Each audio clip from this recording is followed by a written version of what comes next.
ఆధునిక వ్యవసాయం రైతన్నకు లాభాలు తెచ్చినా భూమి తల్లికి మాత్రం తీరని నష్టాన్ని కలిగిస్తోంది. అధిక దిగుబడులే లక్ష్యంగా రసాయన ఎరువుల వాడకం నేల స్థితిగతుల్ని మార్చేస్తుంది. నేలలో చౌడు శాతాన్ని పెంచడంతో పాటు సహజ లక్షణాలను దెబ్బతీస్తుంది. ఫలితంగా నీటిని నిల్వ చేసుకునే సామర్థ్యాన్ని సాగు భూమి క్రమంగా కోల్పోతుంది. అందుకే పచ్చిరొట్ట పైర్ల సాగుతో ఈ సమస్యల నుండి గట్టెక్కవచ్చని తెలియజేస్తున్నారు జమ్మికుంట కృషి విజ్ఞాన కేంద్రం శాస్త్రవేత్త విజయ్.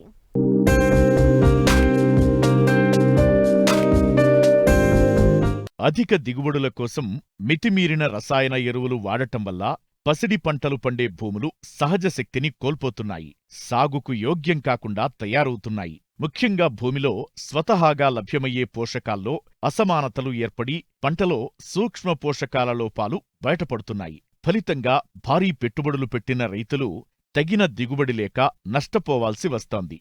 ఇలాంటి పరిస్థితుల్లో నేలలను పునరుజ్జీవింపజేయడానికి సేంద్రియ ఎరువులను వాడాల్సిన అవసరముంది. మరోవైపు పశువుల ఎరువు, వర్మీ కంపోస్ట్, కోళ్ల ఎరువు, గొర్రెల ఎరువు వంటి సేంద్రియ ఎరువుల లభ్యత సామాన్య రైతులకు భారంగా మారుతోంది. ఈ నేపథ్యంలో జనుము, జీలుగా, పిల్లిపెసర లాంటి పచ్చిరొట్ట సాగు మంచి ప్రత్యామ్నాయంగా కనిపిస్తుందని వివరాలు తెలియజేస్తున్నారు కరీంనగర్ జిల్లా జమ్మికుంట కృషి విజ్ఞాన కేంద్రం శాస్త్రవేత్త విజయ్. ప్రస్తుతం కనుక చూసుకున్నట్లయితే రైతులు వానాకాలంలో పంటలు సాగు చేసుకోవడానికి సిద్ధమవుతున్నారు.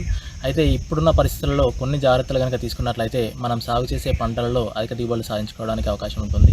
దీనిలో భాగంగా ముఖ్యంగా భూసార పరీక్షలు. రైతు సోదరులు ప్రస్తుతం ఉన్న పరిస్థితులలో మనము పంట సాగు చేసుకోవడానికి ముందు ఈ తొలకరి వర్షాలకు ముందుగా భూసారాన్ని పరీక్షించుకొని ఆ భూసార పరీక్షల ఫలితాల ఆధారంగా పంటలు సాగు చేసుకుంటే అధిక దిగుబడులు సాధించడానికి అవకాశం ఉంటుంది. దాని తర్వాత ఇప్పుడున్న పరిస్థితులలో గత 2-3 రోజులుగా అదేవిధంగా రాబోయే వారం రోజుల లోపల కూడా మనకు అక్కడక్కడ చెదురుముదురు వర్షాలు పడే అవకాశం ఉంది. ఈ వర్షాలను ఉపయోగించుకొని, ఈ పదాన్ని ఉపయోగించుకొని రైతులు ఒకసారి పొలాన్ని అడ్డము పొడుగు ఇరువాలు కొట్టుకొని పచ్చిరొట్టెరువులకు సంబంధించిన విత్తనాలు మనకు మార్కెట్లో అందుబాటులో ఉన్నాయి. ఈ విత్తనాలు తీసుకొని కనుక మనము పచ్చిరొట్టెరువులను సాగు చేసుకుంటే మనకు భూమి యొక్క సారం పెరిగి మనకు పంట దిగుబడులు రావడానికి అవకాశం ఉంటుంది. దీనిలో భాగంగా ముఖ్యంగా ప్రస్తుతం ఉన్న పరిస్థితులలో మనము విచక్షణ రహితంగా రసాయనిక ఎరువులు వాడడం వల్ల నేల సారం తగ్గిపోతుంది. నేల సారం తగ్గుతున్న పరిస్థితులలో మనము సహజంగా సేంద్రియ ఎరువులతో పాటు ఈ పచ్చిరొట్ట ఎరువులను కూడా సాగు చేసుకున్నట్లయితే నేల యొక్క భౌతిక లక్షణాలు మెరుగుపడి మనకు నేల సారవంతం అనేది పెరగడం వల్ల దిగుబడులు ఎక్కువ రావడానికి అవకాశం ఉంటుంది. పచ్చిరొట్ట ఎరువులకు సంబంధించి కనుక చూసుకున్నట్లయితే సాధారణంగా మనకు ఇప్పుడు మార్కెట్లో ఎక్కువగా జనుము, జీలుగా విత్తనాలు, పిల్లి పెసర, అదేవిధంగా పెసర విత్తనాలు అందుబాటులో ఉన్నాయి. దీనిలో ముఖ్యంగా వరి సాగు చేసే ప్రాంతాల్లో కనుక జనుము, జీలుగా విత్తనాలను సాగు చేసుకోవడానికి అవకాశం ఉంది. ముఖ్యంగా చౌడు ప్రాంతాల్లో ఎక్కువగా వరి సాగు చేస్తున్నప్పుడు జీలుగా పంటను మనం పచ్చిరొట్ట ఎరువుగా ఉపయోగించుకుంటే మనకు జీలుగా అనేది భూమిలో కలిసిపోయిన తర్వాత మనకు ఎక్కువగా పచ్చిరొట్టను భూమికి అందజేసి భూమిని గుల్లబారుస్తుంది. కాబట్టి చౌడు ప్రాంతాల్లో ఎక్కువగా జీలుగను పచ్చిరొట్ట ఎరువుగా సాగు చేసుకోవచ్చు. సాధారణంగా జీలుగ పంటను సాగు చేసుకోవాలనుకుంటే మనకు ఎకరానికి 10 నుంచి 12 కిలోల విత్తనం సరిపోతుంది. మనము విత్తుకున్న తర్వాత ఒక 40 నుంచి 50 రోజుల మధ్యలో పూత దశలో కనుక కలియదునుకున్నట్లయితే ఎకరానికి ఒక 8 నుంచి 9 టన్నుల పచ్చిరొట్ట అనేది లభిస్తుంది. అదేవిధంగా 1 టన్ను జీలుగ పచ్చిరొట్టలో కనుక చూసుకున్నట్లయితే మనకు ఒక 8 నుంచి 9 కిలోల నత్రజని ఎరువు అనేది నత్రజని పోషకం ఉండడం వల్ల అది మన భూమి తీసుకొని దాని నుంచి మొక్క వినియోగించుకోవడానికి అవకాశం ఉంటుంది.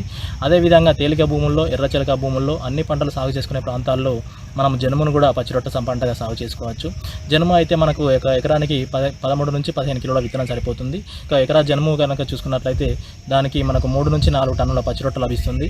1 టన్ను పచ్చిరొట్టలో కనుక జనుము పచ్చిరొట్టలో కనుక చూసుకున్నట్లయితే ఒక 3 నుంచి 4 కిలోల నత్రజని పోషకం అనేది ఉంటుంది. ఈ జనుము కానీ జీలుగా కానీ మనము వేసి 40 నుంచి 45 రోజుల మధ్యలో కనుక కలియదునుకున్నట్లయితే, పూత దశలో కలియదునుకున్నట్లయితే అది మొత్తం మనకు పూర్తిగా కుళ్ళిపోయి నేల యొక్క భౌతిక లక్షణాలు మెరుగుపడి నేల యొక్క సారవంతత అనేది పెరగడానికి అవకాశం ఉంటుంది. వీటితో పాటు ప్రస్తుతం ఉన్న పరిస్థితులలో రైతు సోదరులు పెసర పంటను కూడా పచ్చిరొట్ట ఎరువుగా సాగు చేసుకోవడానికి అవకాశం ఉంది. మనకు వరంగల్ వారు విడుదల చేసినటువంటి WGG42 యాదాద్రి అనే పెసర రకము 58 నుంచి 62 రోజుల పంటకాలం కలిగి ఉంటుంది. ఈ పంటను కనుక మనము విత్తుకున్నట్లయితే పంట మార్పిడిగా ఉపయోగపడుతుంది. అదేవిధంగా మనము 2 నెలల తర్వాత పంటను హార్వెస్ట్ చేసుకోవడానికి కూడా అవకాశం ఉంటుంది.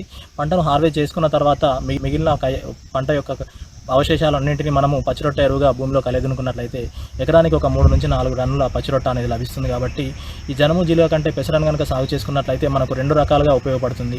నికర ఆదాయం పెరగడానికి కూడా ఉపయోగపడుతుంది. కాబట్టి జనుము జిలుగుతో పాటు పెసరను కూడా పచ్చిరొట్ట పంటగా సాగు చేసుకోవడానికి అవకాశం ఉంది. అయితే ఈ పచ్చిరొట్ట పంటలను భూమిలో కలియదున్నుకునేటప్పుడు కొన్ని జాగ్రత్తలు తీసుకోవాలి. ముఖ్యంగా మనం నాటు వేసుకునే ఒక 15-20 రోజుల ముందు ఏదైతే ఈ పచ్చిరొట్ట పంటలు సాగు చేసుకున్నామో ఆ పచ్చిరొట్ట పంటలను మనము రోటవేటర్తో కానీ లేదంటే మన పవర్ టిల్లర్తో కానీ ఒక 15 నుంచి 20 సెంటీమీటర్ల లోతులో కనుక కలియదునుకున్నట్లయితే ఏదైతే పోషకాలు ఆ పచ్చిరొట్ట ఎరువుల్లో ఉంటాయో ఆ పోషకాల లభ్యత అనేది మొక్కలకు ఎక్కువగా ఉంటుంది. అది పూర్తిగా మనకు గాలిలో కలిసిపోకుండా మొక్క తీసుకోవడానికి భూమిలో స్థిరీకరించబడి మొక్క తీసుకోవడానికి అవకాశం ఉంటుంది. కాబట్టి రైతు సోదరులు ఏదైతే ఈ పచ్చిరొట్ట పంటలు సాగు చేస్తారో ఆ సాగు చేసిన వెంటనే 40 నుంచి 50 రోజుల మధ్యలో పూత దశలో ఉన్నప్పుడు 15 నుంచి 20 సెంటీమీటర్ల లోతుగా మనం కలియదునుకున్నట్లయితే వాటి నుంచి వచ్చే పోషకాలను మొక్క వినియోగించుకోవడానికి అవకాశం ఉంటుంది. ఆ తర్వాత మనము ఒకసారి కలియబెట్టుకున్న తర్వాత కనీసం ఒక 2 వారాల టైం ఉన్నప్పుడే మనం మళ్ళీ పంట సాగు చేసుకోవాలి. ఒకవేళ ఈ పచ్చిరొట్ట పంటలు కనుక పూర్తిగా మురగకపోయినట్లయితే మనం తర్వాత నాటేసుకున్న తర్వాత కానీ పంటలు సాగు చేసుకునేటప్పుడు పంట ఏపుగా పెరగకపోవడము, పంట యొక్క దిగుబడులు అనేది తక్కువ రావడానికి అవకాశం ఉంటుంది. కాబట్టి ఖచ్చితంగా రైతులు మన పచ్చిరొట్ట ఎరువులు కుళ్ళిపోవడానికి అదేవిధంగా మన పంట నాటు వేసుకోవడానికి ఖచ్చితంగా ఒక 2 వారాల సమయం అనేది గుర్తుంచుకోవాలి.